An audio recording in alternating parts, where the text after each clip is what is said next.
Heavy rains on Friday in various parts of Oman caused devastating flooding across the country. The areas of Batina and Sharqiyah were particularly affected. The beds of dried-up rivers filled with water and rushed swiftly, bringing chaos and destruction. Moving between cities became almost impossible, and the main roads were blurred. The city of Sir suffered the most.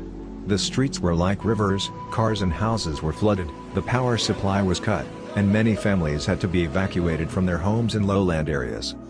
Rescuers were busy clearing roads and removing obstacles even during the rains and getting life back to normal. The government has warned that the rivers will continue to overflow and anyone who crosses the river in the wrong place will face fines and even jail time.